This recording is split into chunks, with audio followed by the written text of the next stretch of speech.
السلام علیکم ورحمۃ اللہ وبرکاتہ الحمد للہ رب العالمین والعاقبۃ للمتقین والسلام علی اشرف الانبیاء والمرسلین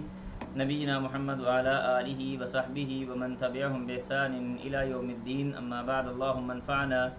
بما علمتنا وعلمنا ما ينفعنا وزدنا علما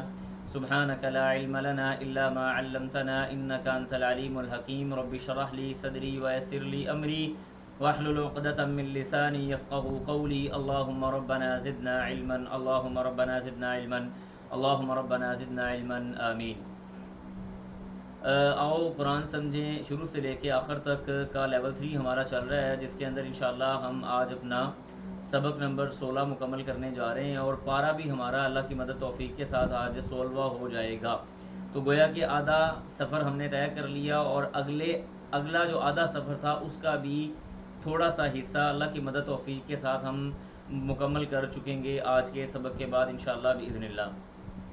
تو آیت نمبر 77 سے لے کے 135 تک یعنی سورۃ طٰہٰ کو انشاءاللہ باذن اللہ ہم مکمل کریں گے، اور اس میں آپ کو یاد ہوگا، تھوڑا یاد دہانی کے طور پہ بتا دیتا ہوں کہ ہمارے پاس باتیں چل رہی تھیں موسیٰ علیہ السلام کے حوالے سے، کہ موسیٰ علیہ السلام فرعون کے دربار میں آئے اور انہوں نے یہ باتیں کیں اور یہ معاملات وغیرہ کی، اور اس طرح سے یہ ساری چیزیں انہوں نے پیش کیں، اور فرعون نے آپ علیہ السلام کی جو دعوت تھی اس کو چھوڑ دیا، وہ میلہ لگا، یہ ساری باتیں آلریڈی ہماری ہو چکی ہیں۔ اب اس کے بعد آگے اللہ سبحانہ و تعالیٰ فرما رہے ہیں، فرمایا وَلَقَدْ، یہ جو سورۃ طٰہٰ ہے نا، سورۃ طٰہٰ کے اندر اللہ تعالیٰ نے بس چیدہ جگہوں کو بیان کیا ہے، زیادہ تر باتیں یا سورۃ الاعراف کے اندر ہو گئی ہیں،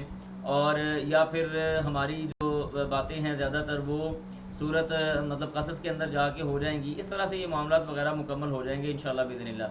تو اللہ فرماتے ہیں وَلَقَدْ، اور البتہ تحقیق اوحینا، ہم نے وحی کی، الی موسیٰ علیہ السلام کی طرف، کس بات کی؟ ان اسری، کہ آپ نکل جائیں، سفر کریں، بعبادی، میرے بندوں کے ساتھ، آپ میرے بندوں کے ساتھ سفر کریں اور نکل جائیں، فَضْرِبْ، پس بنائیے، لہم، ان کے لیے، طریقاً، راستہ، فی البحر، سمندر کے اندر، یابسا، خشک۔ تو اللہ سبحانہ و تعالیٰ کی طرف سے یہ ہوا۔ یہاں پہ میں دوبارہ آپ کو یاد دہانی کروا دوں، سورہ بنی اسرائیل کے آغاز میں نے آپ کو بتایا تھا کہ کوئی بھی ایسا آدمی جو منکر حدیث ہے وہ آپ کو یہ کہے کہ نبی علیہ السلام کو معراج صرف روح کے ساتھ ہوا تھا یا خواب میں ہوا تھا، اللہ کے رسول کا جسم اس پہ نہیں گیا تھا، تو آپ نے اس کو واضح لفظوں میں یہ بات بیان کر دینی ہے کہ جو لفظ اسری یہاں پہ آیا ہے نا، اسری کا مطلب یہ ہوتا ہے کہ راتوں رات زمین سے یا رات کے کسی ٹکڑے میں زمین سے لے کر زمین تک سفر کرنا، زمین سے لے کے زمین تک سفر کرنا، یہ اسری کا مطلب ہے۔ تو اللہ نے یہاں پہ یہ لفظ استعمال کیا، اور یہ خواب کے اوپر کبھی نہیں بولا جاتا، یہ بات ذہن میں رکھیں، یہ والا لفظ خواب کے اوپر کبھی نہیں بولا جاتا۔ اللہ فرماتے ہیں وَلَقَدْ، اور البتہ تحقیق اوحینا، ہم نے وحی کی، موسیٰ کی طرف، ان اسری، کہ آپ لے جائیے، بعبادی، میرے بندوں کو، فضرب، اور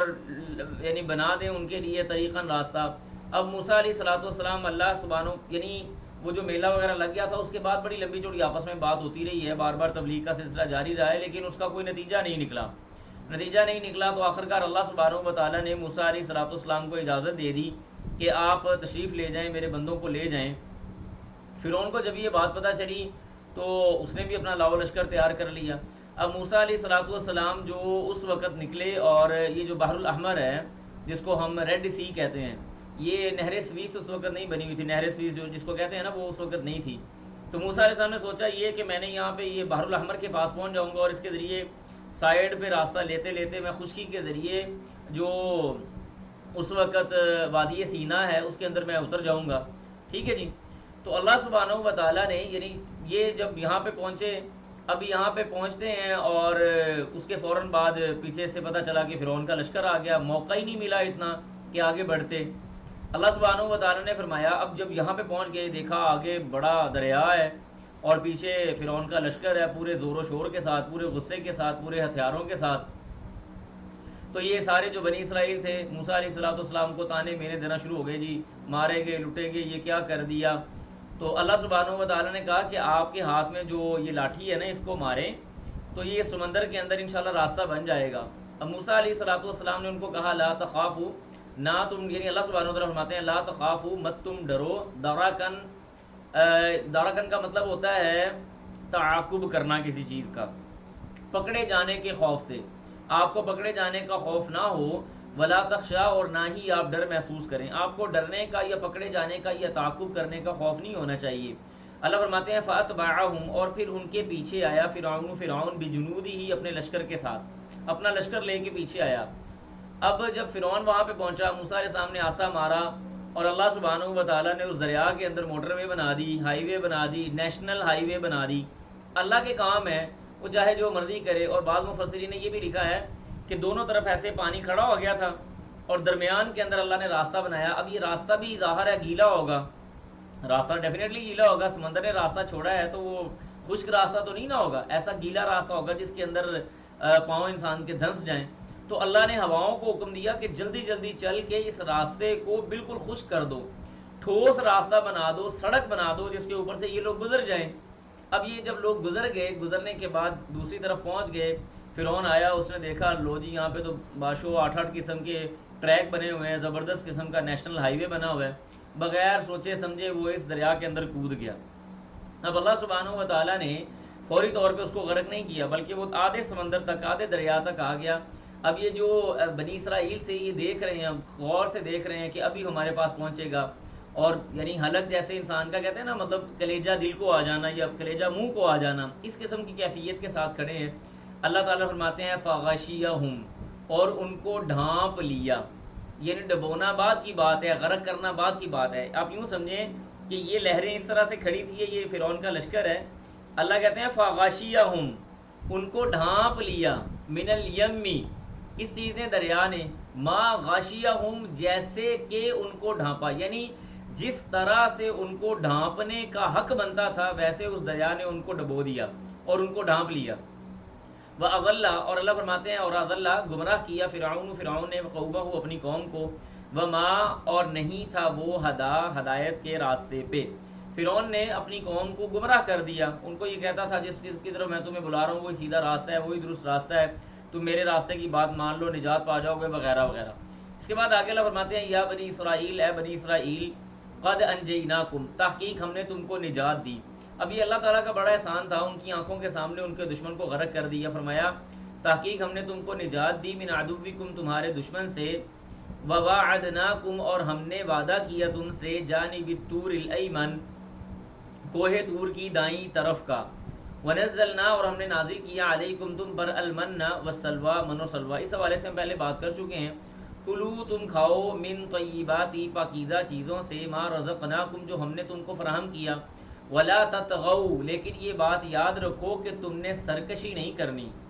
اللہ کی توحید کا انکار، یہ یاد رکھیں، تطغوا یا گناہ یا ظلم جہاں پہ بھی آئے گا اس کا سب سے پہلا اور اولین مرجع اور مقصد وہ کیا ہے؟ اللہ کی توحید کا انکار کرنا، یعنی ظلم اور سرکشی،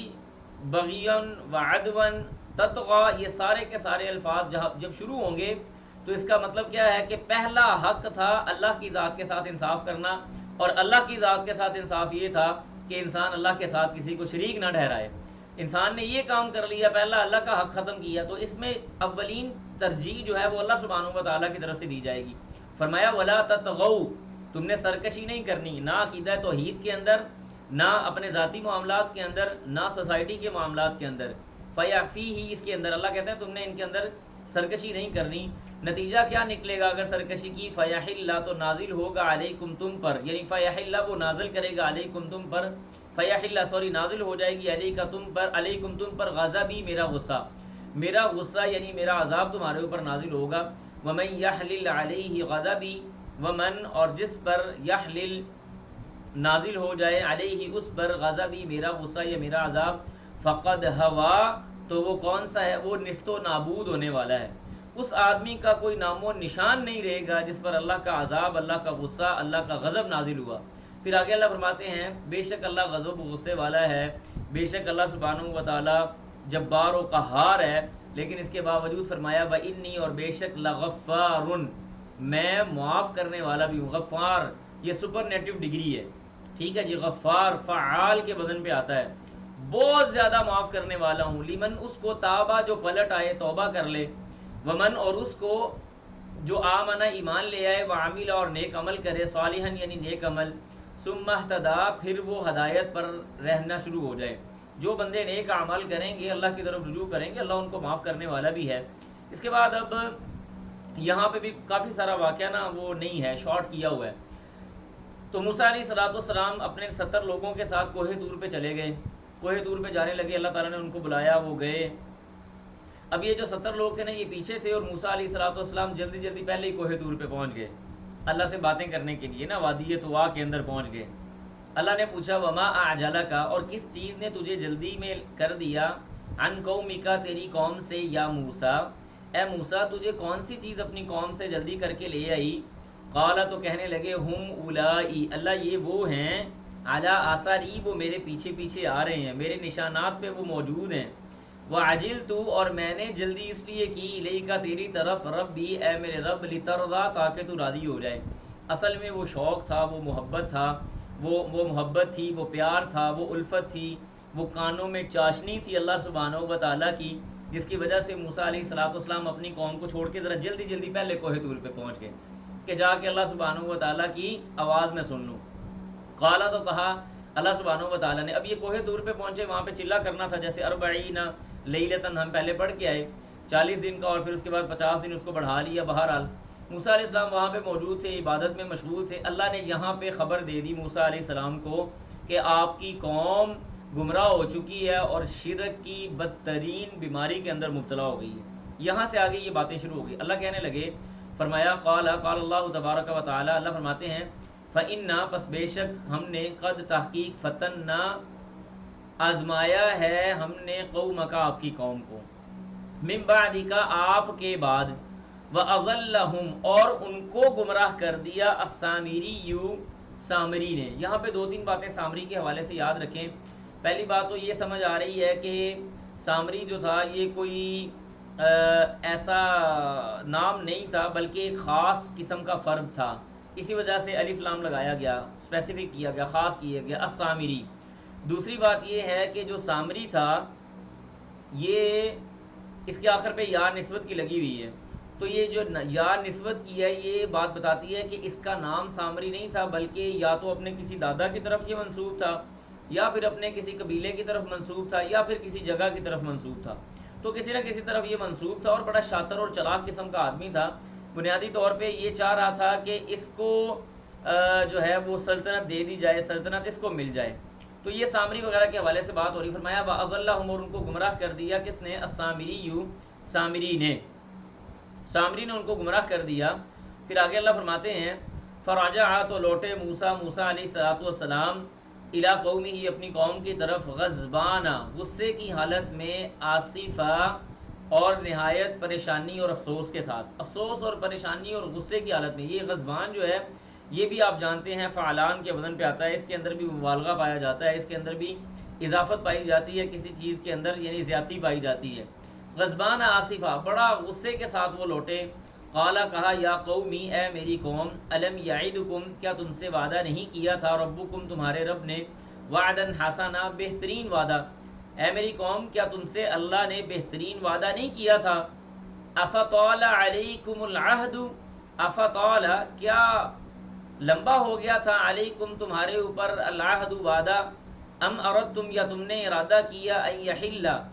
کہ وہ نازل کریں، علیکم تم پر، غضب غضب، من ربکم تمہارے رب کی طرف سے، فاخلفتم پس تم نے خلاف ورزی کی ہے، موعدی میرے وعدے کی. اس آیت کو آپ یوں سمجھ لیں کہ موسیٰ علیہ الصلوۃ والسلام جب واپس آئے تو بڑے غصے میں تھے، اور آ کے پتہ کیا کہا، جیسے ہمارے ہاں عام طور پہ یہ بات کہی جاتی ہے کہ ہم لوگ آپس میں کرتے ہوئے کوئی بعض اوقات کسی سے مخالفت ہو تو ہم کہتے ہیں یار بڑا لمبا عرصہ ہو گیا تھا جو تو نے اتنی جلدی مچا دی اس کام کے لیے، تھوڑا صبر تو کر جاتا. تو یہ سمجھیں کہ انداز تکلم یہاں پہ اختیار کیا گیا. افطال علیکم العہد، کیا یہ اللہ کا وعدہ تمہارے ساتھ بڑا لمبا ہو گیا تھا جو تم سے صبر نہیں ہوا اور تم نے اللہ کے وعدے کی خلاف ورزی کرنا شروع کر دی، یا تم یہ چاہتے ہو کہ اللہ تمہارے اوپر عذاب کو نازل کر دے. تم بڑے ہی تم نیچ درجے کے لوگ ہو کہ تم نے میرے فاخلفتم موعدی، تم نے میرے وعدے کی خلاف ورزی کی ہے. اب آگے سے یہ ماشاء اللہ تبارک اللہ، واللہ میں یقین کریں جب بھی ان کو پڑھتا ہوں نا، یہ بنی اسرائیل کو، اللہ کی عجیب ہی قوم تھی واللہ. بہت ہی عجیب قوم تھی. اللہ تعالیٰ نے ان کو سزا کے طور پہ ارض مقدس میں بھی داخل نہیں کیا, ہیں جی, جس کو فلسطین اور شام کہا جاتا ہے, اور اس کے باوجود ان کے اوپر من و سلوہ دیا, ان کے لیے 12 چشمے نکال دیے, ان کے لیے صاحبان کے لیے اللہ نے پورے کا پورا آسمان یعنی بادلوں کا ٹکڑا ان کی خدمت کے لیے لگا دیا.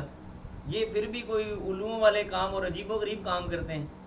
عجیب و غریب کام. اب یہ اپنی بات کو حجت بنا رہے ہیں. کیا کہہ رہے ہیں؟ قالو کہنے لگے ما اخلفنا, ہم نے کوئی خلاف ورزی نہیں کی, ما اخلفنا ہم نے خلاف ورزی نہیں کی, موعدہ کا تجھ سے کیے گئے وعدے کی, بملکینا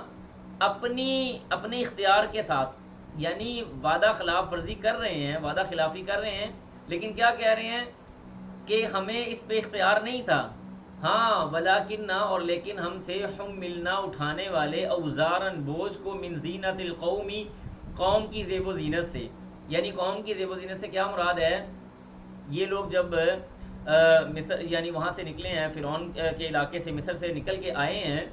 تو ان کے پاس بہت زیادہ زیورات تھے سونے چاندی کے. تو کہنے لگے کہ ہمارے پاس قوم کی زیب و زینت کا سامان یعنی زیورات بہت زیادہ تھے, کہاں اس کو اٹھائے پھرتے, یہ تو ہم بڑے مجبور ہو گئے تھے. تو ہم نے کیا کیا؟ فقذفناها ہم نے ان کو پھینک دیا, یعنی آگ بنائی گئی, آگ کا الاؤ جلایا گیا اور اس کے اندر زیورات کو پھینکا گیا, تاکہ اس زیورات کے ساتھ ہم چھوٹی چھوٹی اینٹیں بنا لیں جن کو کیری کرنا آسان ہو جائے, اور صاف ستھرا جو زیور ہے وہ ہمارے پاس باقی رہ جائے اور باقی چھوٹ جائے. تو انہوں نے کیا کیا کہ پوری قوم مل کے جس کے پاس جتنا زیور تھا اس کا نام لکھا گیا, اس کا زیور لکھا گیا, اور پھر اس کو اٹھا کے آگ میں پھینک دیا گیا. کہنے لگے فقذفناها ہم نے اس کو پھینک دیا, فکذالک اور اسی طرح سے القا پھینکا السامری سامری نے, سامری کے پاس بھی کچھ زیور تھے, اس نے بھی وہ پھینکے. فخرج لهم پھر اس نے فاخرج لهم پھر اس نے نکالا ان کے لیے, اللہ کہتے ہیں فاخرج لهم اس نے ان کے لیے نکالا, عجلن ایک بچڑا, جاسدن یعنی مجسمے کی صورت میں, باقاعدہ بنا ہوا, کوئی پینسل کے ساتھ کاغذ کے اوپر بنا ہوا مجسمہ نہیں تھا, بلکہ ان زیورات کے ساتھ اس نے باقاعدہ ایک بت تراشا جو عجلن ایک بچڑے کی شکل والا تھا. لہو ان کے لیے, لہو اس کے لیے خوار ایک آواز تھی. فقالو تو کہا ہاذا یہ الہکم تمہارا الہ ہے, و الہ موسیٰ اور موسیٰ علیہ السلام کا الہ ہے, فناسیہ پس وہ بھول گئے. یعنی آگے جا کے میں آپ کو بتاؤں گا انشاءاللہ باذن اللہ کہ اس نے بیسیکلی, چلے میں یہ بتا دیتا ہوں پھر وہاں پہ ہم ترجمہ پڑھ لیں گے. بیسیکلی اس نے کیا کیا تھا کہ اس نے جادو کے ذریعے جو جادوگر تھا, اور اصل میں یہ چاہ رہا تھا کہ میں اس سلطنت کا بادشاہ بنوں, جیسے عبداللہ بن ابی مدینہ منورہ کے اندر تھا ویسے ہی سامری تھا. اس نے دیکھا کہ سارے لوگ اکٹھے ہو گئے ہیں, تو اب یہ موسیٰ علیہ السلام کے مقابلے میں آنا چاہ رہا تھا. موسیٰ علیہ السلام کوہ دور پہ گئے, اس کو پیچھے موقع مل گیا, اس نے اس طرح کا بچڑا بنایا, اور بچڑے کی اس نے شکل اس طرح کی بنائی, یعنی اس کے اندر سوراخ اس انداز سے کیا کہ جب اس کے اندر سے ہوا گزرتی تھی نا, تو ہوا گزرنے کے ساتھ اس کے اندر گائے کی آواز پیدا ہوتی تھی. تو اس نے کہنا شروع کر دیا کہ دیکھو یہ تمہارا الہ ہے اور موسیٰ علیہ السلام کا الہ ہے. ٹھیک ہے جی, تو آگے جا کے اس کی کنورسیشن آئے گی, وہاں پہ اختصار کے ساتھ مزید میں آپ کو بتاتا ہوں. پھر اللہ تعالیٰ فرماتے ہیں افلا یرون کیا وہ نہیں دیکھتے, اللہ یرجع الیہم قولا اللہ کہ نہیں ہے وہ یرجع واپس کرنے والا الیہم ان کی طرف قولاً بات کو. یعنی اللہ تعالیٰ کہتے ہیں لاجیکلی بات کی ہے, کیسے بے وقوف لوگ ہیں, کیا یہ دیکھتے نہیں ہیں کہ یہ بچڑے کے اندر سے آواز تو آتی ہے لیکن ان کو تو جواب نہیں دیتا. مشرک جو ہوتا ہے نا, جو اللہ کا دین چھوڑ کے عقیدہ توحید کو چھوڑ کے کسی اور طرف چلا جائے, اس کا یہ والا حصہ خالی ہو جاتا ہے, اس کو سمجھ نہیں آتی. جیسے آپ جانتے ہیں کہ ابراہیم علیہ السلام نے نمرود کے ساتھ کیا کیا تھا. آگے انشاءاللہ باذن اللہ اگلے ہفتے ہماری وہ کلاسز آنے والی ہیں, ہمارا سبق آنے والا ہے کہ تم جانتے ہو, خود کہہ رہے ہیں تم جانتے ہو یہ بول نہیں سکتے. تو اللہ کہتے ہیں افلا یرون اللہ یرجع الیہم قولا, کیا یہ دیکھ نہیں رہے کہ وہ ان کو تو کسی بات کا جواب ہی نہیں دے رہا. ولا یملک اور نہیں ہے وہ مالک لہم ان کے لیے ضرا کسی نقصان کا, ولا نفع اور کسی فائدے کا, کسی فائدے اور نفع اور نقصان کا تو وہ مالک ہے نہیں. کیسے عجیب لوگ ہیں, یہ کون سی باتیں کر رہے ہیں, کون سے معاملات کو لے کے چل رہے ہیں. اس کے بعد آگے اللہ فرماتے ہیں ولا قدر البتہ تحقیق قالا کہا لہم ان کو ہارون نے من قبل اس سے پہلے, یا قومی اے میری قوم, انما بے شک فتن تم بھی تم اس کے ذریعے آزمائے گئے ہو. ہارون علیہ السلام نے یہ بنی اسرائیل کو یہ بات کہی تھی کہ اس بچڑے کے ذریعے اللہ تمہیں آزما رہا ہے. وَإِنَّ رَبَّكُمُ الرَّحْمَٰنُ، تمہارا رب تو وہ رحمان ہے. فَاتَّبِعُونِی، یار میری پیروی کرو. وَأَطِیعُوا أَمْرِی، اور میری اطاعت اور فرما برداری کرو، میری بات کو مانو، میرے پیچھے چلو. فَاتَّبِعُونِی، میری بھی پیروی کرو. وَأَطِیعُوا، اور اطاعت کرو، امری، میری بات کی، میرے معاملے کی، تمہیں میری بات سننی چاہیے. قالوا، انہوں نے کہا، لن نبرح، ہرگز ہرگز ہم نہیں چھوڑیں گے، علیہ، اس پر، عاکفین، بیٹھنا، ہم اس پہ بیٹھے رہیں گے، ہم اس کو نہیں چھوڑیں گے. حتیٰ، یہاں تک کہ یرجع، لوٹ آئے، الینا، ہماری طرف، موسیٰ علیہ السلام. موسیٰ علیہ السلام جب تک نہیں آتے ہم اس بچڑے کو معبود بنا رہے ہیں. بنیادی طور پہ جو آل فرعون تھے نا، یا مصر کا جو علاقہ تھا، وہاں پہ گوشالہ ہوتی تھی، یعنی یہ جو گائے ہے نا، اس کو باقاعدہ، جیسے ہمارے ہاں ہندوازم کے اندر گاؤں کو گاؤ ماتا کہا جاتا ہے، اسی طرح سے یہ جو آل فرعون تھے، قبطی لوگ، یہ گائے کی پوجا کیا کرتے تھے. ان کے ہاں یہ ایک مقدس جانور تھا. جیسے ہم نے سورت توبہ کے اندر پڑھا، سورت بقرہ کے اندر پڑھا تھا کہ اللہ تعالیٰ نے کیوں ان کے ہاتھ سے وہ جانور ذبح کروایا، تاکہ ان کو پتہ چلے کہ یہ کوئی مقدس جانور نہیں، اللہ کی مخلوق میں سے ایک مخلوق ہے. دیٹس اٹ، بات ختم ہوئی. لیکن وہاں پہ یہ بت پرستی تھی، اور انہوں نے یہ ساری چیزیں دیکھی بھی تھیں، کی بھی تھیں. لہٰذا اب جب یہاں پہ ایسا بچڑا نظر آیا جو سونے کا بنا ہوا ہے اور اس کے اندر سے آوازیں بھی نکل رہی ہیں، تو ان کا وہاں پہ بیٹھنا شاید مطلب بنتا تھا. تو انہوں نے کہا، جی حتیٰ یرجع الینا موسیٰ، جہاں تک موسیٰ نہیں آئے کہ ہم یہاں پہ بیٹھے ہوئے ہیں. قال یا ہارون، اب موسیٰ علیہ السلام واپس آئے. موسیٰ علیہ السلام بڑے غصے والے جلالی طبیعت کے بندے تھے. ہارون علیہ السلام گو کے بڑے تھے موسیٰ سے، لیکن ٹھنڈی طبیعت کے مالک تھے. اور عام طور پہ ہوتا بھی یہ، چھوٹے بھائی جو ہوتے ہیں وہ ذرا گرم طبیعت کے ہوتے ہیں، اور جو بڑے بھائی ہوتے ہیں وہ ذرا ٹھنڈی طبیعت کے ہوتے ہیں. تو ہارون علیہ السلام ذرا ٹھنڈی میٹھی طبیعت کے تھے، اور موسیٰ علیہ السلام ذرا گرم طبیعت کے بندے تھے. واپس آئے. قال، کہا، یا ہارون، اے ہارون، ما منعک، تجھے کس چیز نے روک کے رکھا تھا، اذ رأیتہم، جب تو نے ان کو دیکھا، ضلوا، وہ گمراہ ہو رہے ہیں، اور جب وہ گمراہ ہو رہے تھے تو نے ان کو روکا کیوں نہیں؟ کس چیز نے تجھے منع کیا تھا ان کو منع کرنے سے؟ اللہ تتبعنی، تو نے میری پیروی کیوں نہیں کی؟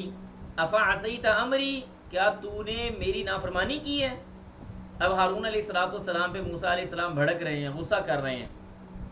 اب ہارون علیہ السلام میٹھے انداز میں واپس جواب دیا، یعنی اتنا بھڑک رہے ہیں موسیٰ علیہ السلام، آپ اندازہ کریں کہ ہارون علیہ السلام کے سر اور داڑھی کے بال پکڑ لیے، غصے کے ساتھ ان کو جھنجھوڑ رہے ہیں، سر اور داڑھی کے بال پکڑ کے یوں کر کے جھنجھوڑ رہے ہیں. اب موسیٰ علیہ السلام کہنے لگے، قال یبن امہ، قال، ہارون نے کہا، سوری موسیٰ کہہ رہا ہوں، ہارون نے کہا، یبن امہ، اے میری ماں کی طرف سے بھائی، یعنی میرے ماں جائے بھائی، میرے سگے بھائی، لا تأخذ، مت پکڑیے، بلحیتی، میری داڑھی کو، ولا برأسی، اور نہ میرے سر کو، میرے سر اور داڑھی کے بالوں کو چھوڑ دیں. جیسے ہم پہلے سورۃ الاعراف کے اندر پڑھ کے آئے ہیں. لوگوں کے سامنے کیوں آپ جگہ ہنسائی کا لوگوں کو موقع دے رہے ہیں کہ دیکھو جی دونوں بھائی آپس میں لڑ پڑے؟ ٹھیک ہے جی. لا تأخذ بلحیتی ولا براسی، ثابت کیا ہوا کہ پہلی شریعتوں کے اندر جو انبیاء تھے یا دیگر لوگ تھے، داڑھی وہ بھی رکھا کرتے تھے. یہ داڑھی ہم نے جو کاٹنا شروع کی ہے نا، میں آپ کو مزے کی بات بتاؤں، یہ نیپولین کے مصر پہ حملہ کرنے کے بعد سے کاٹنا شروع کی ہے. اس سے پہلے تو عرب سارا داڑھیوں والا تھا. ان کے اندر چاہے کوئی مسلمان تھا، کوئی نان مسلم تھا، کوئی مشرک تھا، کچھ بھی تھا، سب کی داڑھیاں ہوتی تھیں. یہ نیپولین جب آیا ہے مصر کے اندر، اس کے بعد سے ان لوگوں نے داڑھیاں کاٹنی شروع کی، وگرنہ تو پہلے سارے داڑھیوں والے ہوتے تھے. کہنے لگے کہ میری داڑھی کو اور میرے سر کو چھوڑ دو، اس کو نہ پکڑو. انی خشیت، بے شک میں ڈر گیا تھا، ان تقول، کہ تو کہے گا، فرقتا، تو نے تفرقہ ڈال دیا، بین بنی اسرائیل، اس بنی اسرائیل کے درمیان. ولم ترقب، اور آگے فرمایا، ولم ترقب، اور نہ خیال رکھا، قولی، میری بات کا، یعنی میری بات کی بھی تو نے پرواہ نہ کی. اصل میں مسئلہ کیا تھا، جیسے میں نے آپ کو بتایا، سامری چاہ رہا تھا کہ لوگ میری پیروی کریں، میرے پیچھے چلیں، اور موسیٰ علیہ السلام کو چھوڑ دیں. ہارون علیہ السلام کہتے ہیں کہ میں نے اس وجہ سے، میں اس بات کا خوف محسوس کیا کہ کہیں یہ جو امت اور بنی اسرائیل ہیں، یہ دو ٹکڑوں میں تقسیم نہ ہو جائیں. ٹھیک ہے جی، یہ دو ٹکڑوں میں تقسیم نہ ہو جائے.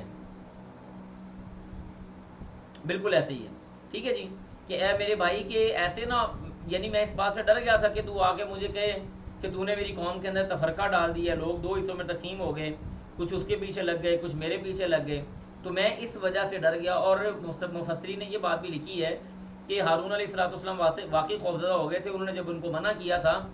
تو انہوں نے کہا تھا کہ ہم تجھے قتل کر دیں گے یا ہم تجھے مار دیں گے، حتی یرجع الینا موسیٰ، یہاں تک کہ موسیٰ ہماری طرف واپس آ جائے، وہ آ کے ہمیں بتائے تو بتائے، تم درمیان میں مت بولو. اس کے بعد آگے قال، اب موسیٰ علیہ السلام سامری سے مخاطب ہوئے، پوچھا فما خطبک یا سامری، فما خطبک، آپ جانتے ہیں کہ خطب کا لفظ عام طور پہ وہاں پہ بولا جاتا ہے جہاں پہ خوف اور پریشانی کے ملے جلے آثار ہوں. ناگوار معاملے کے حوالے سے بات جب کی جائے تو وہاں پہ یہ بات کی جاتی ہے. قال فما خطبکم ایھا المرسلون، جیسے ہم نے پڑھا سورۃ ہود کے اندر اور اسی طرح سے سورہ ہجر کے اندر. تو اللہ فرماتے ہیں قال، موسیٰ علیہ السلام نے کہا فما خطبک، تیرا کیا معاملہ ہے، یا سامری، یو اے سامری. قال، اب یہ آگے سے بہانے بنا رہا ہے، کہنے لگا بصر تو، میں نے دیکھا، بما، اس چیز کو، لم یبصروا بہ، جو انہوں نے نہیں دیکھی، میں نے ایسی چیز دیکھی جو انہوں نے نہیں دیکھی. فقبضت، میں نے وہ اٹھا لی، وہ مٹھی اٹھا لی، قبضتاً، ایک مٹھی، من اثر الرسولی، رسول کے آثار میں سے. اب ہوا کیا، یہ اس نے بہانہ یہ بنایا، کہنے لگا کہ میرے سامنے فرشتہ آیا تھا اور فرشتے نے پاؤں زمین پہ رکھے اور اس کے بعد وہ اڑ گیا، اور وہ صرف مجھے ہی نظر آیا، وہ اڑ گیا مجھے نظر آیا، تو میں نے اس کے پاؤں کے نیچے والی جو مٹی ہوتی نا، اس مٹی کو لیا، فنبذتھا، اور اس مٹی کو میں نے اس بچڑے کے اندر ڈالا. وکذالک، اور اسی طرح سے، سولت، ہوا معاملہ، لی، میرے لیے بنایا، میرے لیے میرے نفس نے معاملہ، یعنی مجھے ایسی سمجھ آئی اور میں نے ایسے کر لیا. یہ بہانہ بنا رہا ہے، جھوٹ ہے، اس کی حقیقت کے ساتھ کوئی تعلق نہیں تھا. بنیادی طور پہ اب وہ اپنے آپ کو چھپانے کی کوشش کر رہا تھا، منافق آدمی تھا. تو یہ والا ڈرامہ رچایا کہ مجھے ایک ایسی چیز نظر آئی جو کسی اور کو نظر نہیں آئی، اور وہ رسول تھا، اللہ کا فرشتہ تھا، میں نے اس کے پاؤں کی مٹی اٹھائی تھی، میں نے بچڑے کے اندر ڈال دی تھی اور بچڑے کے اندر سے آوازیں آنا شروع ہو گئی. مجھے تو یہی سمجھ آیا، جو مجھے سمجھ آیا میں نے کر لیا. اب موسیٰ علیہ السلام اس کو کہنے لگے، قال، کہا، فاذهب، چلا جا، فإن لك، پس بے شک تیرے لیے، فی الحیات الدنیا، دنیا کی زندگی کے اندر، ان تقول، تو کہے گا، لا مساس، مجھے مت چھوؤ، لا مساس، کوئی چھونا نہیں ہے. اور اس کو ایک ایسی بیماری لگ گئی تھی سامری کو، کچھ عرصہ بعد یہ مر بھی گیا تھا. اس کو ایسی بیماری لگی تھی کہ اگر کوئی انسان اس کو ہاتھ لگاتا تو اس انسان کو بھی بخار ہو جاتا اور اس کو بھی بخار ہو جاتا، دونوں کو بخار ہو جاتا. لہذا مجبور ہو کے یہ بات کرتا تھا کہ لا مساس، لا مساس، کوئی چھونا نہیں ہے، کوئی چھونا نہیں، مجھے ہاتھ نہیں لگانا بھائی، تمہاری مہربانی. پھر اس کے بعد آگے فرمایا، وَإِنَّ لَكَ، اور بے شک ہے تیرے لیے، موعداً، وعدہ، لن تخلفہ، جس کی خلاف ورزی نہیں کی جائے گی. منظر، اور دیکھ، الی الہک، اپنے الہ کی طرف، یعنی جو اس نے بچڑا بنایا، کہا گیا کہ تو اس بچڑے کی طرف جو تو نے بنایا اس کو دیکھ، الذی، وہ، ظلتا، ٹھہرا تو، علیہ، اس پر، عاکفاً، بیٹھنے والا، یعنی تو اس کے پاس ہی رہا ہے، جس کے پاس تو بیٹھا رہا ہے، جس کے پاس تو بیٹھتا ہے، اس بچڑے کو، اس اپنے معبود کو دیکھو. لنحرقنہ، ہم ضرور بضرور اس کو جلائیں گے. ثم لننسفنہ، پھر ہم اس کو بہا دیں گے، یعنی اڑا دیں گے، فی الیمی، دریا کے اندر، نسفن، یعنی اڑا کر، ہم اس کی راکھ تیرے سامنے، تیرے الہ کو جلائیں گے، اس کے بعد اس کی راکھ کو تیرے سامنے سمندر کے حوالے، دریا کے حوالے کریں گے اور اڑا کے کریں گے کہ تیرے الہ کے اندر کوئی چیز نہیں ہے، اس کی کوئی حقیقت نہیں ہے. اب یہ کام سارا موسیٰ علیہ السلام نے، جو حکمت نظر آتی ہے، وہ اس وجہ سے کیا کہ بنی اسرائیل کو نظر آ جائے کہ اللہ جو ہوتا ہے، جو حقیقی خالق ہوتا ہے، وہ اس طرح سے نہ جلایا جا سکتا ہے، نہ اس طرح سے اس کو ہواؤں میں اڑایا جا سکتا ہے. حقیقی خالق وہ ہے جو ساری دنیا پہ غالب تو ہو، کوئی دنیا کی طاقت، کوئی ذات اس کو مغلوب کرنے کی ہمت نہ رکھتی ہو، وہ خالق ہے، لوگوں کو بتانے کے لیے، ان کو دکھانے کے لیے. اس کے بعد آگے فرمایا، انما الہکم الہ واحد، انما الہکم اللہ، بے شک تمہارا الہ تو اللہ ہے، الذی، وہ، لا الہ، نہیں ہے کوئی الہ الا ہوا، مگر وہی ہے، واسع، اور وسیع ہے، کل شیء، ہر چیز پر، علما، اس کا علم، اللہ کا علم ہر چیز کے اوپر حاوی ہے، اللہ کا علم ہر چیز کے اوپر چھایا ہوا ہے، اللہ کو ہر بات کا علم ہے. تمہارا الہ وہ الہ ہے. کذالک، آگے اللہ فرماتے ہیں، کذالک، اسی طرح سے، نقص، ہم بیان کرتے ہیں، علیک، آپ پر، من انبائی، خبروں میں سے، ما، جو، قد، تحقیق، سابقہ، پہلے سے ہیں، پہلی جتنی بھی خبریں ہیں وہ ہم آپ پر اسی طرح سے بیان کر رہے ہیں. آپ دیکھیں، نوح علیہ السلام کی بات دیکھ لیں، حود علیہ السلام کا قصہ دیکھ لیں، صالح علیہ السلام کا واقعہ دیکھ لیں، لوط علیہ السلام کے معاملات دیکھ لیں، ابراہیم علیہ السلام کے مہمانوں کا قصہ پڑھ لیں، یوسف علیہ السلام کی باتیں دیکھ لیں، یعقوب علیہ السلام کا غم دیکھ لیں. یہ انبیاء کرام جتنے بھی گزر چکے، جتنی بھی باتیں ہو چکی، یہ سارے کے سارے قصے ہم آپ پر ایسے ہی بار بار بیان کرتے جا رہے ہیں. وقد آتیناک، اور تحقیق آتیناک آ گیا آپ کے پاس، من لدنا ہماری طرف سے، ذکر نصیحت، اے نبی آپ کے پاس ہماری طرف سے نصیحت اور ذکر بھی آ گیا. پھر آگے اللہ فرماتے ہیں من اعرض عنہ، من اعرض جس نے روح گردانی کی، جس نے کنارہ کشی اختیار کی، جس نے اگنور کیا، عنہ اس کو،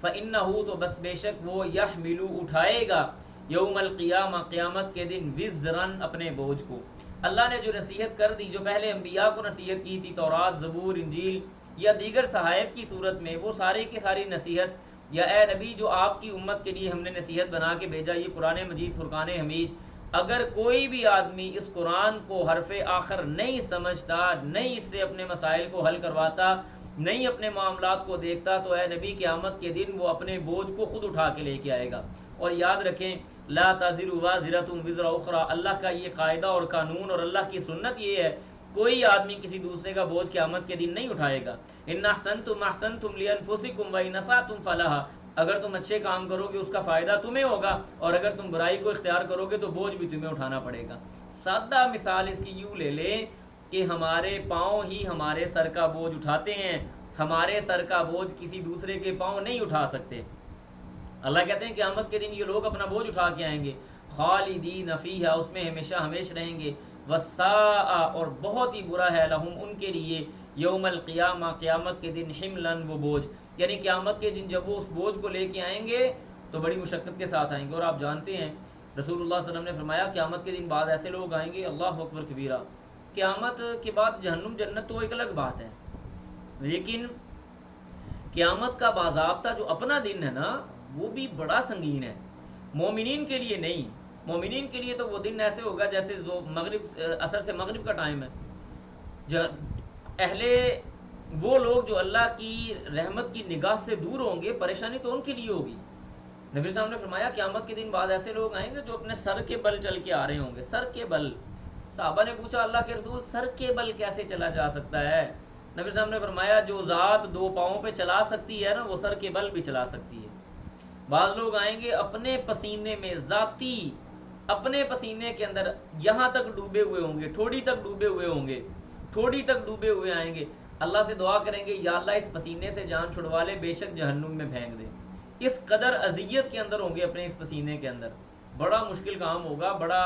ہولناک قسم کا دن ہے، بڑا سخت دن ہے جس کو ہمارے ہاں کچھ سمجھا ہی نہیں جاتا. اس کے بعد آگے اللہ فرماتے ہیں اللہ اکبر کبیرہ اللہم لا تجعلنا منہم، فرمایا یوم ینفخ، اس دن ینفخ پھونکا جائے گا، فی سوری سور کے اندر، یعنی وہ جو نفخہ ہے وہ ایک قرن ہے، یا آپ سور عربی زبان کے اندر کہا جاتا ہے کہ ایک مخصوص قسم کا باجا ہوتا ہے، جیسے کوئی گائے وغیرہ کا یا کسی چیز کا سینگ ہو اور اس کا ایک طرف کھلا ہوا ہو اور دوسرا طرف تنگ ہو کہ اس کے اندر پھونک ماری جائے اور بہت بڑی آواز نکلے. ہو سکتا ہے اس طرح کا ہو یا اس سے ملتا جلتا. بہرحال یہ تو اللہ جانتا ہے کہ وہ سور کس کیفیت کا ہوگا جس کی آواز پوری دنیا میں چلی جائے گی، اور اس سور کی آواز کے ساتھ یہ جو پہاڑ ہیں یہ سارے کے سارے گل سڑ جائیں گے، زمین تبدیل ہو جائے گی، آسمان گر پڑے گا. اللہ فرماتے ہیں یوم جس دن ینفخ پھونکا جائے گا، پھر سور کے اندر، ونحشر اور ہم جمع کریں گے، المجرمین مجرموں کو، یومئذ اس دن، زرقا نیلی آنکھوں کے ساتھ. اللہ اکبر کبیرہ. نیلی آنکھوں سے مراد پتہ کیا ہے؟ پھٹی ہوئی آنکھیں. انسان جب گھبرا جاتا ہے نا، بہت زیادہ ڈر یا خوف ہوتا ہے، تو آپ دیکھیں انسان کے ہونٹ نیلے ہو جاتے ہیں، اس کا چہرہ نیلا ہو جاتا ہے جیسے زہر آلود چہرہ ہو. تو ایسا ہولناک اور پریشان قسم کا دن ہوگا کہ انسان کی آنکھیں نیلی ہوئی ہوں گی، چہرے نیلے ہوئے ہوں گے. اللہ کہتے ہیں نیلی آنکھوں کے ساتھ، ہم پھٹی ہوئی آنکھوں کے ساتھ ان کو جمع کریں گے. یتخافتون، اونچی آواز میں بات تو ناممکن ہے بات کرنا. یتخافتون، آہستہ آہستہ، بینہم آپس میں باتیں کر رہے ہوں گے، خسر پسر کر رہے ہوں گے، چھوٹی چھوٹی آواز کے ساتھ. دہشت کی وجہ سے آواز گلے سے نکل نہیں رہی ہوگی. یتخافتون بینہم، آپس میں دہشت کی وجہ سے ہلکی ہلکی آپس میں بات کریں گے اور پوچھیں گے الا بستم، کتنی دیر ٹھہر کے آئے ہو، الا عشرہ، بلکہ یہ باتیں کریں گے الا بستم الا عشرہ، تم سوائے 10 دنوں کے دنیا کے اندر رہ کے نہیں آئے، 10 ایک دن ہم دنیا میں رہ کے آئے ہیں۔ اللہ کہتے ہیں نحن اعلم، ہم جانتے ہیں، بما یقولون، جو وہ کہہ رہے ہوں گے، اذ یقول، جب کہے گا، امثلوہم طریقتاً، ان میں سے سب سے سیانہ آدمی، امثلوہم کا مطلب ہے کہ سب سے زیادہ مثالی، طریقتاً رائے کے حوالے سے، سب سے سمجھدار آدمی جب یہ بات کرے گا، اور پتہ کیا کہے گا، او بھائی 10 دن کہاں رہ کے آئے، تمہارا دماغ صحیح ہے، الا بستم الا یوما، تم تو دنیا کے اندر ایک دن رہ کے آئے ہو۔ اللہ اکبر کبیرہ۔ یاد رکھیں، یعنی نبی صاحب کی ایک حدیث آتی ہے، سبحان اللہ، آپ نے فرمایا کہ ابھی جنتی جنت میں نہیں گئے، جہنمی جہنم میں نہیں گئے، اللہ ایسے بندے کو بلائیں گے جس نے ساری زندگی دنیا کے اندر پریشانی میں گزاری، اللہ کہیں گے فرشتوں ادھر آؤ، اس کو لے کے آؤ، بیچارے کے پاس کھانے کو نہیں تھا، پہننے کو نہیں تھا، مال کی وجہ سے تنگی تھی، اولاد کی وجہ سے تنگی تھی، رشتہ داروں کی وجہ سے تنگی تھی، ہر طرح کی تنگیاں تھی، لیکن وہ متقی تھا، اللہ کا مقرب تھا، اللہ کا فرمان بردار تھا۔ اللہ کہیں گے فرشتوں اس کو اٹھاؤ نہ، ذرا ایک جنت کا اوپر سے ایک چکر لگوا کے لے کے آؤ۔ جنت میں داخل نہیں ہوا، جنت کا اوپر سے یوں چکر لگایا ہے، چکر لگا کے واپس آیا ہے۔ اللہ پوچھیں گے ہاں جی دنیا کے اندر کوئی پریشانی آئی؟ کہے گا یا اللہ دنیا کے اندر تو پریشانی دیکھی کوئی نہیں، دنیا کے اندر تو تنگی آئی کوئی نہیں، ساری زندگی عیاشی میں بسر کر کے آیا ہوں۔ اس کے مقابلے میں وہ آدمی جو جہنمی ہے، دنیا کے اندر اللہ نے اس کو ہر نعمت سے آراستہ کیا، مال، دولت، اولاد، پیسہ، عہدہ، عزت، منصب، ہر چیز اللہ نے دی، اللہ لیکن تھا متقی نہیں، اللہ کا نافرمان آدمی تھا، لوگوں کے حقوق کھانے والے تھا۔ اللہ کہیں گے فرشتوں ذرا اس کو ایک جہنم کا اوپر سے چکر لگوا کے لاؤ نا، اس کو چکر لگوایا جائے گا، واپس لایا جائے گا۔ اللہ پوچھیں گے ہاں جی دنیا میں کیسے دن گزار کے آئے؟ کہے گا یا اللہ ساری زندگی سکون پایا ہی نہیں، اللہ پریشانیوں میں دن گزار کے آیا ہوں، دنیا میں 60 سال 70 سال 50 سال عیاشی کی زندگی بسر کرنے والا، لوگوں کا حق اپنا حق سمجھنے والا، لوگوں کا مال اپنا مال سمجھنے والا، لوگوں کی جان عزت کی پرواہ نہ کرنے والا، ایک جہنم کے اوپر کا چکر لگا کے دنیا کی ساری نعمتوں کو بھول جائے گا۔ کون سے چکروں میں پڑے ہوئے ہیں ہم لوگ، ہم کون سی دنیا کے اندر رہ رہے ہیں؟ ما عندکم ینفد وما عند اللہ باق، تمہارے پاس جو رہنے والا ہے وہ سارے کا سارا ختم ہو جائے گا، جو چیز اللہ کے پاس ہے وہ باقی رہنے والی ہے۔ اور اللہ کی قسم میں آپ کو بتاؤں، مومن تو اللہ نے بنایا ہی اس حال میں ہے کہ وہ ایسے چھپ کے نا کسی طرح سے اپنا وقت گزار لیتا ہے، یا اللہ مسافر ہوں،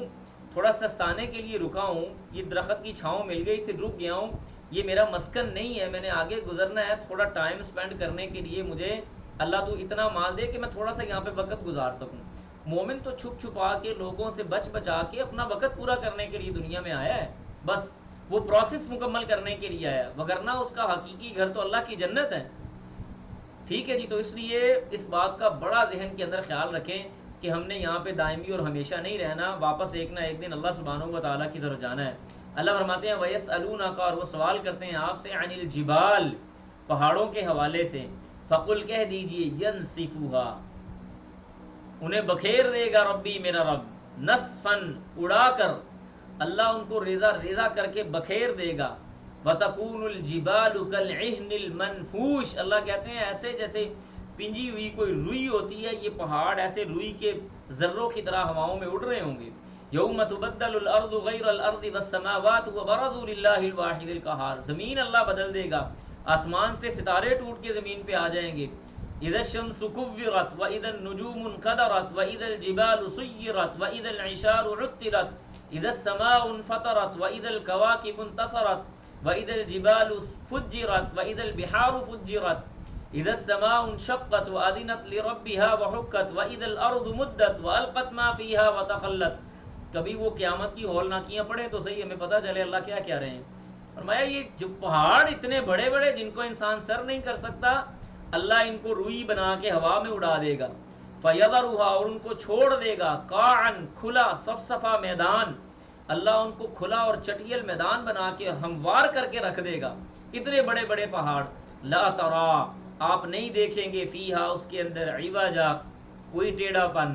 ولا امتا، اللہ فرماتے ہیں ان کے اندر کوئی ٹیڑھا پن تمہیں نظر نہیں آئے گا، اور نہ ہی ان کے اندر تمہیں کوئی بلندی نظر آئے گی۔ بلند اس دن ایک ہی ذات ہوگی، وہ اللہ سبحانہ و تعالیٰ کی ذات ہوگی، بس غصے کے اندر قائن الجبارون والقہارون، اللہ کے سامنے بولنے والے، کھڑے ہونے والے، عقیدہ توحید کا انکار کرنے والے، اس کی ذات کے ساتھ شریک کرنے والے، دنیا میں بنے ہوئے معبود کدھر ہیں؟ جواب کیوں نہیں دے رہے؟ لا ترا فیہا عوجا ولا امتا، نہ کوئی ٹیڑھا پن آپ کو اس کے اندر نظر آئے گا اور نہ اس کی کوئی بلندی تمہیں پتہ چلے گی۔ یومئذ، اللہ فرماتے ہیں اس دن، یتبعون، وہ پیروی کریں گے، الداعیہ، پکارنے والے کی، لا عوج لہ، اور اس سے وہ ٹیڑھا پن اختیار نہیں کریں گے۔ قیامت کے دن اسرافیل جب سور میں پھونکیں گے تو سارے کے سارے انسان کے بچوں کی طرح سیدھے اللہ سبحانہ و تعالیٰ کی دربار کی طرف چلے جائیں گے، کسی کو دائیں بائیں مڑنے کی اجازت، ہمت یا حوصلہ نہیں ہوگا،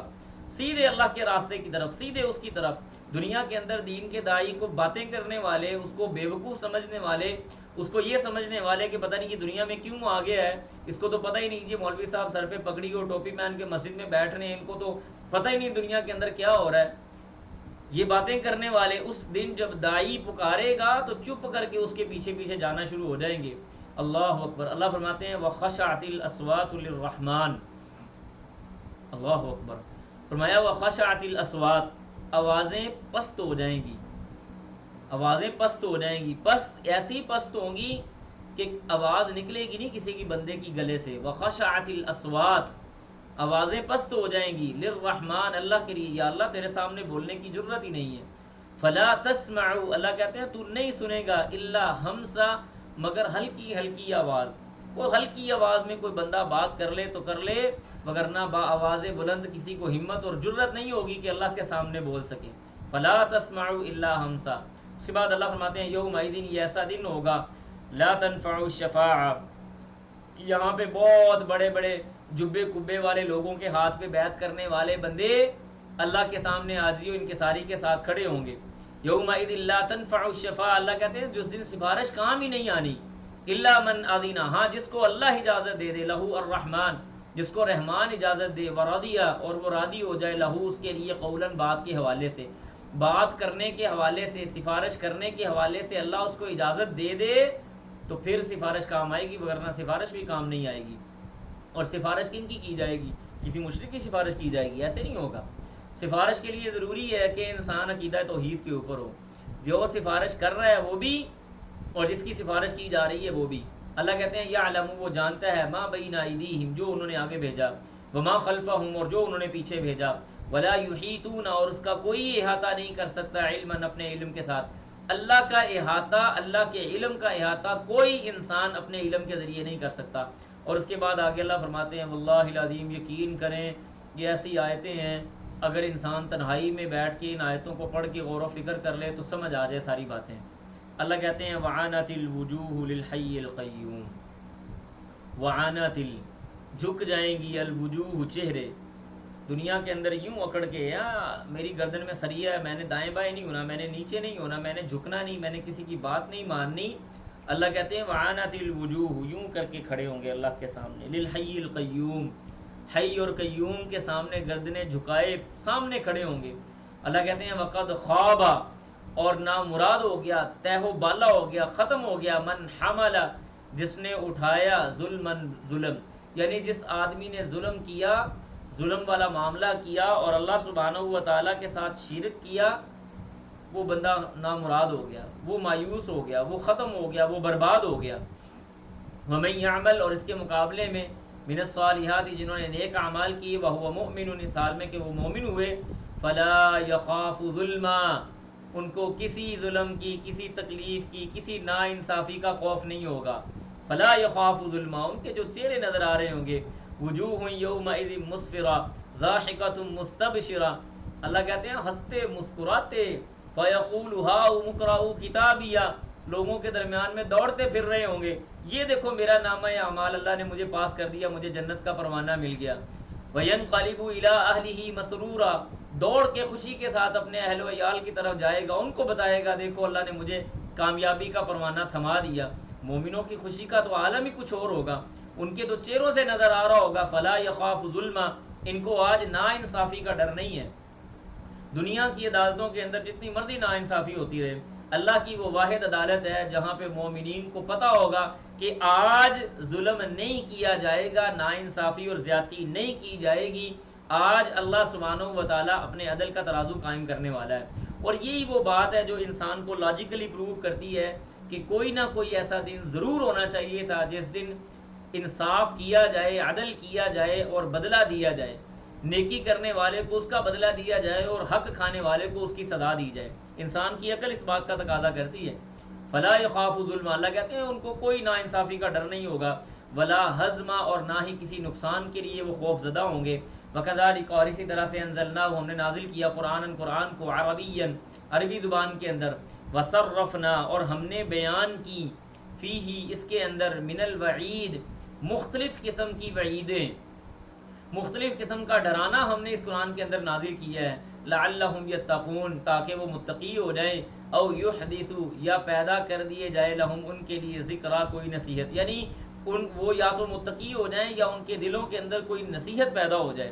یا وہ نصیحت والے ہو جائیں، یا ان کے لیے نصیحت سامنے آ جائے۔ اب یہ ساری نصیحتیں ہیں نا، اللہ تعالیٰ نے قیامت کے احوال بیان کیے، وعنت الوجوہ للحی القیوم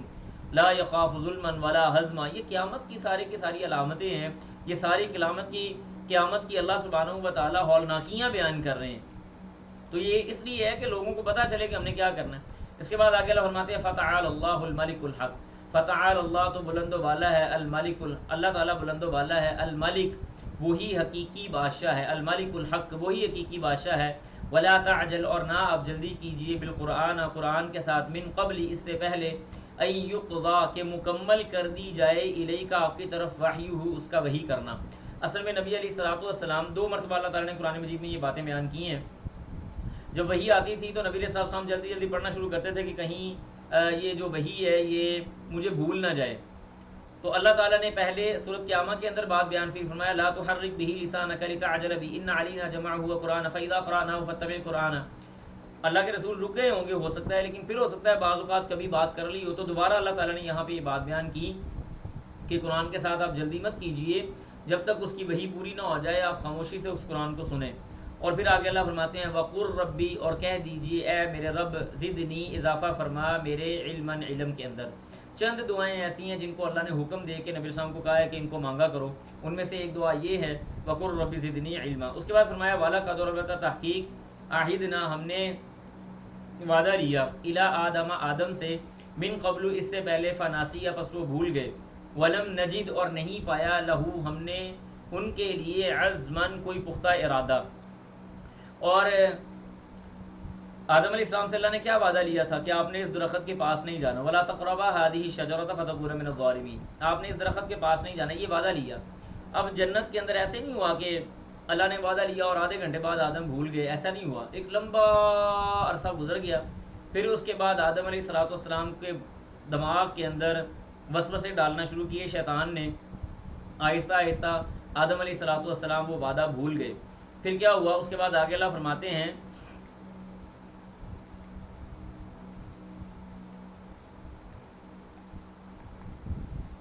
ایک منٹ جی ذرا، اس کے بعد آگے اللہ تعالیٰ فرماتے ہیں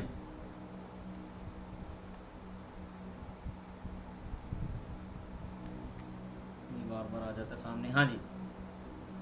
فرمایا وَإِذْ قُلْنَا، اور جب ہم نے کہا، للملائکہ، فرشتوں سے، اسجدوا، سجدہ کرو، لآدم، آدم کو، فسجدوا، تو انہوں نے سجدہ کیا، الا، مگر ابلیس، ابلیس نے، ابا، اس نے تکبر کیا، یعنی انکار کیا۔ ابا کا مطلب ہوتا ہے تکبر کرتے ہوئے انکار کرنا، ٹھیک ہے جی۔ فقلنا، تو ہم نے کہا، یا آدم، اے آدم، ان ھذا، بے شک یہ، عدو، دشمن ہے، لکا، آپ کا، ولزوجک، اور آپ کی بیوی کا، فلا یخرجنکما، ایسے نہ ہو کہ وہ آپ دونوں کو نکال دے، من الجنت، جنت سے، فتشقا، تو آپ کیا ہو جائیں گے، آپ بڑی مصیبت میں پڑ جائیں گے، مشقت میں پڑ جائیں گے آپ، فتشقا، مشقت سے نکلا ہوا، بس آپ بڑی مشقت میں چلے جائیں گے، ان لکا، بے شک آپ کے لیے ہے، اللہ تجوعا، کہ آپ نہیں بھوکے رہتے، فیہا، اس جنت کے اندر، ولا تعرا، اور نہ ہی آپ ننگے رہتے ہیں، یعنی آپ کو ہم نے لباس بھی دیا اور آپ کو کھانے کی اشیاء بھی فراہم کی ہیں، وَأَنَّكَ، اور آپ کے لیے، وَأَنَّكَ، اور یہ کہ آپ، لا تظمأوا، آپ نہ تو پیاسے ہیں، فیہا، اس جنت کے اندر، ولا تضحا، اور نہ ہی آپ بہت زیادہ کڑک دھوپ کے اندر ہیں۔ یعنی اللہ سبحانہ و تعالیٰ نے اپنی نعمتوں کا اختصار کے ساتھ آدم علیہ السلام کے حوالے سے ذکر کیا کہ ہم نے آپ کو یہ ساری چیزیں دی ہوئی ہیں، ان ساری چیزوں کو ذہن میں رکھتے ہوئے ایسے نہ ہو کہ شیطان آپ کے وسوسہ ڈالے اور آپ کو جنت سے بے دخل کر دے۔ اگر ایسے ہوا تو فتشقا، آپ مشقت میں پڑ جائیں گے، اور مشقت میں کیا ہے کہ رزق تلاش کرنا پڑے گا، سایہ خود تلاش کرنا پڑے گا، بھوک پیاس برداشت کرنی پڑے گی، لباس تلاش کرنا پڑے گا، یہ مشقت ہے ساری کی ساری۔ خیر بہر اللہ کی جو طرف سے جو تقدیر تھی وہ غالب آئی۔ وسوسہ ڈالا الیہ، اس کی طرف الشیطان، شیطان نے، قال کہا، یا آدم، اے آدم، هل ادلک، کیا میں آپ کو بتاؤں، کیا میں آپ کی رہنمائی کروں، کیا میں آپ کو ایک ایسی چیز نہ بتاؤں، علی شجرۃ الخلد، ہمیشگی کے درخت کی طرف، کیا میں آپ کو ہمیشگی کے درخت کی طرف رہنمائی نہ کروں، وملکن، اور ایسی بادشاہت کی طرف، لا یبلا، جس کے لیے کوئی بھی زوال نہیں ہے، ہمیشہ ہمیشہ آپ جنت میں رہیں گے اور ہمیشگی کی بادشاہت آپ کو مل جائے گی، ایک درخت کی طرف آپ کو جانا پڑے گا۔ اللہ فرماتے ہیں فَأَكَلَا، ان دونوں نے کھا لیا، منہا، اس سے، فَبَدَتْ، تو سب سے پہلا عذاب کیا ملا، فَبَدَتْ لَهُمَا سَوْآتُهُمَا، اللہ کی نافرمانی کرنے پہ سب سے پہلی جو آزمائش اور سب سے پہلی جو سزا تھی وہ یہ تھی کہ دونوں کی شرمگاہیں کھل گئیں، ایک دوسرے کے سامنے ستر واضح ہو گیا۔ فَبَدَتْ، تو ہو گیا، لَهُمَا، ان دونوں کے لیے، سَوْآتُهُمَا، ان دونوں کا ستر واضح ہو گیا، وَطَفِقَا، اور وہ دونوں ہو گئے، یخصفانی، پتے ڈھانپنے والے، علیہما، اپنے اوپر، من ورق الجنہ، جنت کے پتوں سے، فٹافٹ جنت کے پتے لیے اور اپنے ارد گرد باندھنا شروع کر دیے۔ اب ثابت کیا ہوا کہ حیا جو ہے نا، اگر اس کو چھوڑ دیں، دین اسلام کی بات نہ کریں، حیا انسان کی فطرت کے اندر پایا جاتا ہے، وہ چاہے کچھ بھی ہے، یہ فرق نہیں پڑتا کہ وہ مسلمان ہے، وہ کافر ہے، وہ ہندو ہے، وہ ملحد ہے، وہ کچھ بھی ہے، یہ حیا انسان کی فطرت کے اندر پایا جاتا ہے کہ میرے پرائیویٹ پارٹس کسی دوسرے کو نظر نہ آئے، نہ کسی مرد کے مرد کو، نہ کسی عورت کے عورت کو، نہ مرد اور عورت کے ایک دوسرے کو۔ اور ہمارے ہاں لبرل تنظیمیں اور فیمنسٹ تنظیمیں جان بوجھ کے اس بے حیائی کو فروغ دے رہی ہیں، جس سے معاشرہ 100% خراب ہوگا۔ یہ جتنے بھی، یہ میرا کلمہ یاد کر لیں، جتنی بھی سوسائٹیز، جتنی بھی این جی اوز، جتنے بھی یہ گروپس کام کر رہے ہیں عورت کی آزادی کے لیے، یہ اصل میں عورت کی آزادی نہیں چاہتے، یہ عورت تک پہنچنے کی آزادی چاہتے ہیں، بس ان کا اور کوئی مقصد نہیں ہے، عورت کے ساتھ ان کو کیا لگے، کوئی فرق نہیں پڑتا اس بات، بس عورت تک پہنچنے کی آزادی ان کو دینی چاہیے، ٹھیک ہے جی۔ تو اللہ فرماتے ہیں کہ وہ دونوں جنت کے پتے اپنے اوپر ڈھانپنے لگے، وعصا، اور نافرمانی کی، آدم نے ربہ، اپنے رب کی، فغوا، اور وہ بہک گئے، سیدھے راستے سے تھوڑا سا ہٹ گئے۔ اللہ کہتے ہیں ثم اجتباہ، پھر ہم نے ان کو منتخب کر لیا، ربہ، اس کے رب نے، اللہ کہتے ہیں پھر ہم نے اس کو اس کے رب نے منتخب کر لیا، فتاب علیہ، اور اس کی توبہ کو قبول کیا، وہدا، اور اس کو ہدایت کا راستہ بھی دیا، سیدھے راستے کی طرف ہدایت بھی دی۔ قال، اس کے بعد اللہ کہتے ہیں اہبتا، تم دونوں اتر جاؤ، منہا، اس جنت سے، جمیعا، سارے کے سارے، بعضکم لبعض عدو، تم ایک دوسرے کے دشمن ہو۔ شیطان کو بھی اتار دیا اور آدم علیہ السلام اور حوا کو بھی اتار دیا اور کہا کہ تم آپس میں ایک دوسرے کے دشمن ہو۔ فَإِمَّا يَأْتِيَنَّكُمْ، یہ سورۃ بقرہ میں پڑھ کے آئے، اس کے اندر بہت باتیں کرنے کی ضرورت نہیں ہے۔ فَإِمَّا يَأْتِيَنَّكُمْ، پھر فرمایا کہ فَإِمَّا، پس جب، يَأْتِيَنَّكُمْ، آ جائے گی تمہارے پاس، منی، میری طرف سے، ہدن، ہدایت، فَمَنِ اتَّبَعَ ہدایہ، جس نے میری ہدایت کی پیروی کی، فَلَا يَضِلُّ، وہ گمراہ نہیں ہوگا، وَلَا يَشْقَى، اور نہ ہی وہ بدبخت ہوگا، لہٰذا تم نے میری جو بات ہے نا اس کی پیروی کرنی ہے۔ اس کے بعد آگے اللہ فرماتے ہیں ومن اعرض، اور جس نے روح گردانی کی، اعراض کیا، عن ذکری، میری ذکر سے، میری نصیحت سے، میری بات سے، فإن لہ، تو بے شک اس کے لیے ہے، معیشتاً، اس کی معیشت، زن کا، تنگ ہونے والی،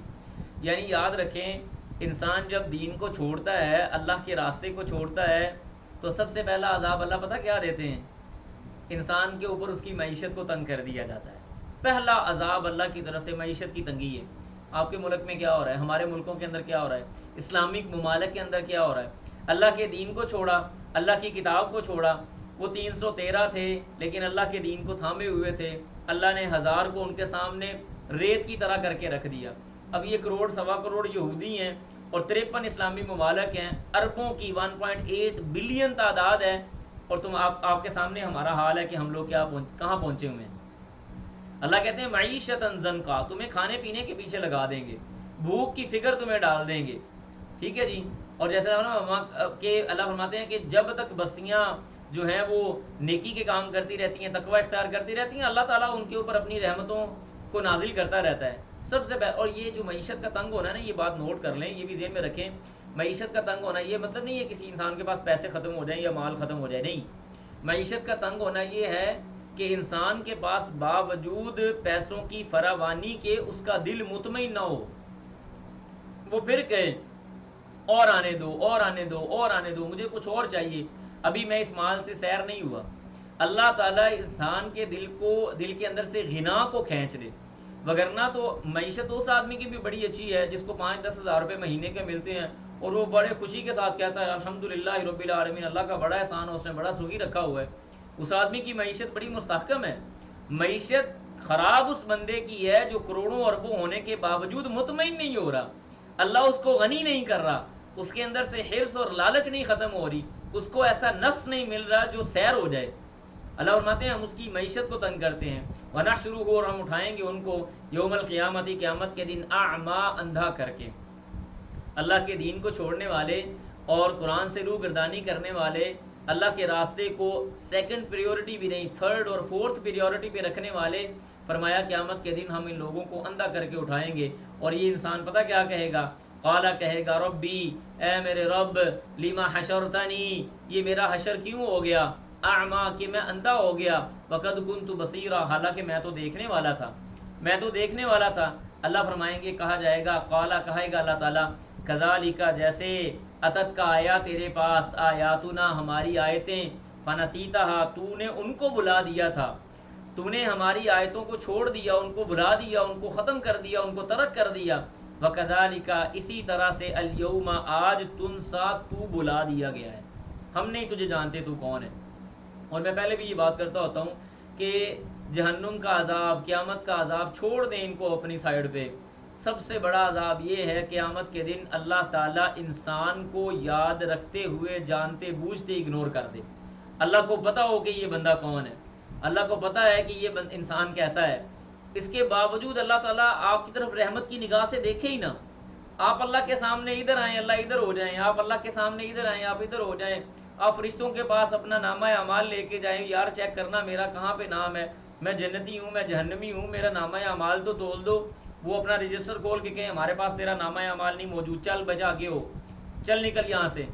انسان دھتکارا جائے قیامت کے دن، نتیجے کے دن، اور اس دن جس دن انسان کا رزلٹ آ جائے. آپ یوں اندازہ کریں کہ کسی آدمی کا اس نے پیپر دیے ہیں، فیل ہے یا پاس ہے اس سے فرق نہیں پڑتا، لیکن وہ جائے رزلٹ لینے کے لیے اور رزلٹ کے کھاتوں میں اس کا نام ہی نہ ہو کہیں پہ، تو وہ کہاں کہاں مارا مارا پھرے گا. وہ کہے گا یار بے شک مجھے فیل کرنا ہے، فیل کرو، مجھے کوئی نہ کوئی چیز تو بتاؤ کہ میرا کچھ نہ کچھ نتیجہ تو نکلا ہے. اللہ تعالیٰ اس اذیت کے اندر ایسے بندے کو مبتلا کر دیں گے.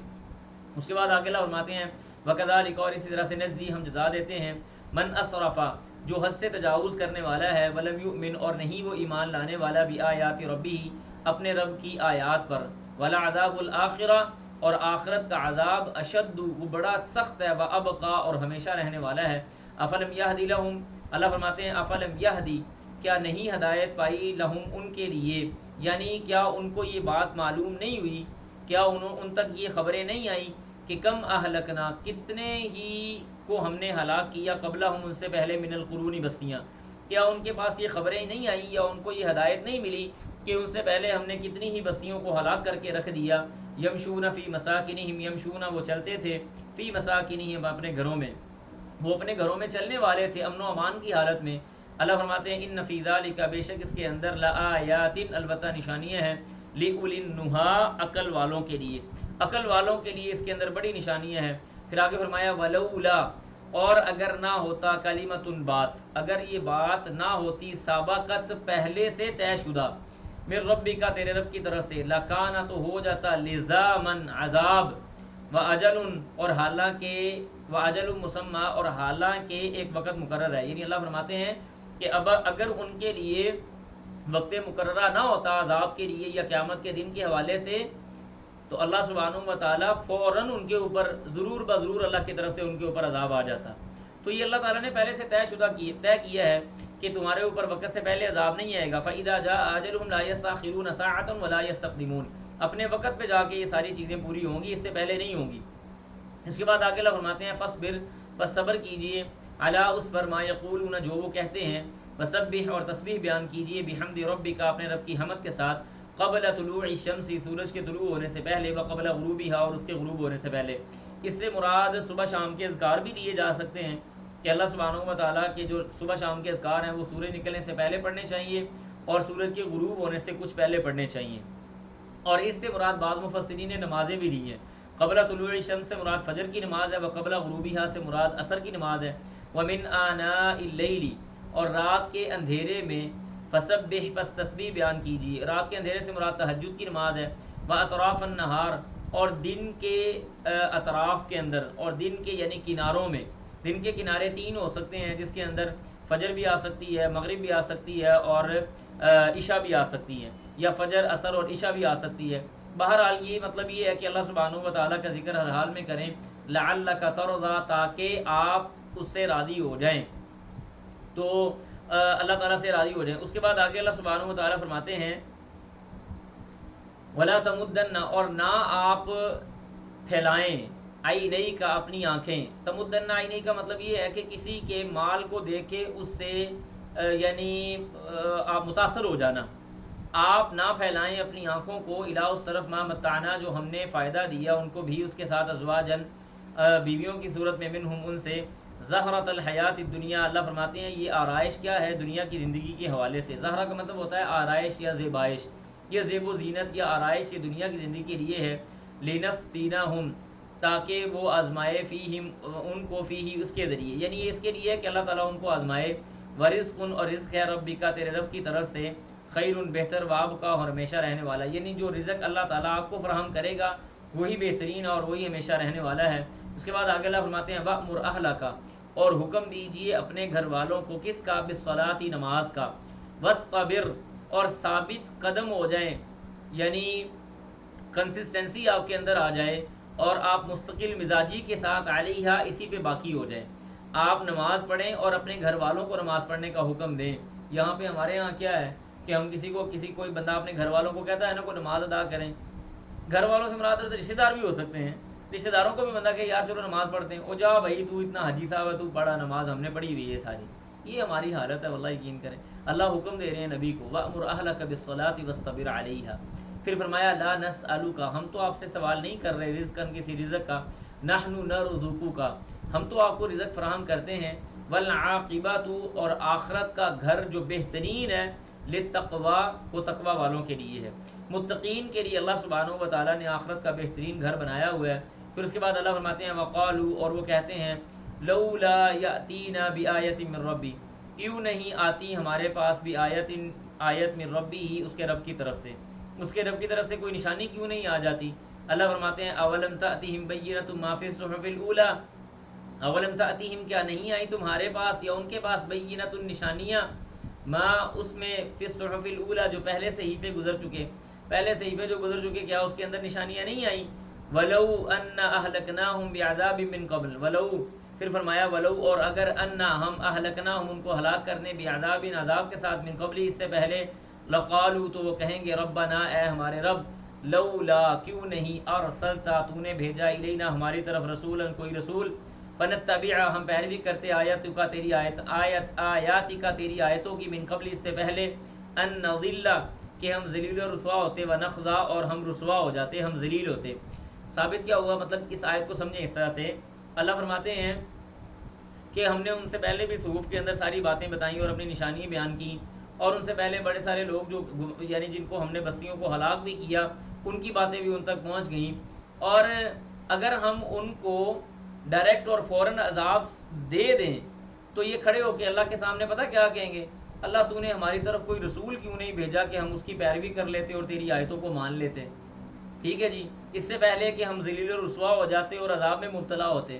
اللہ سبحانہ و تعالیٰ کسی قوم کے ساتھ ایسے معاملات نہیں کرتا، اور انبیاء کو بھیجنے کا ایک مقصد اللہ تعالیٰ نے یہاں پہ بیان کیا ہے کہ انبیاء کو بھیجنے کا مقصد یہ ہے کہ انسان کل قیامت کے دن اللہ کے سامنے کھڑا ہو کے حجت نہ قائم کرے، یا اللہ کوئی نبی بھیجا ہوتا تو اس کو دیکھ کے عمل درآمد کر لیتے، تیری آیتوں کو مان لیتے، تو نے تو کوئی نبی بھیجا ہی نہیں۔ اللہ سبحانہ و تعالیٰ نے اس اعتراض کا جواب یہاں پہ دے دیا کہ اگر پہلے ہی اللہ تعالیٰ تمہیں ہلاک کر دیتا اپنے عذاب کے ساتھ تو کھڑے ہو کے تم نے یہی کہنا تھا اللہ تو نے ہمارے لیے کوئی نبی کیوں نہیں بھیجا، ہم اس کی پیروی کر لیتے اور تیری آیتوں کو مان لیتے قبل اس سے کہ ہم ذلیل و رسوا ہو کے یہ عذاب میں مبتلا کر دیے جاتے۔ اللہ کہتے ہیں قل کہہ دیجئے کل، ہر ایک متربص انتظار کرنے والا ہے، ہر ایک اپنی اپنی باری کا انتظار کے لگا ہوا ہے۔ فتربصوا، تم بھی انتظار کرو، فستعلمون، پس ان قریب تم جان لو گے،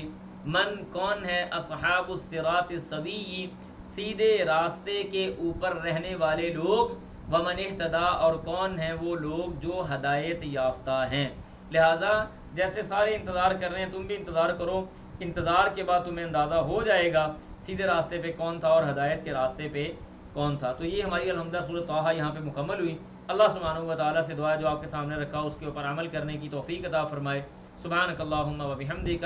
نشہد ان لا الہ الا انت، نستغفرک و نتوب الیک۔ والسلام علیکم ورحمۃ اللہ وبرکاتہ۔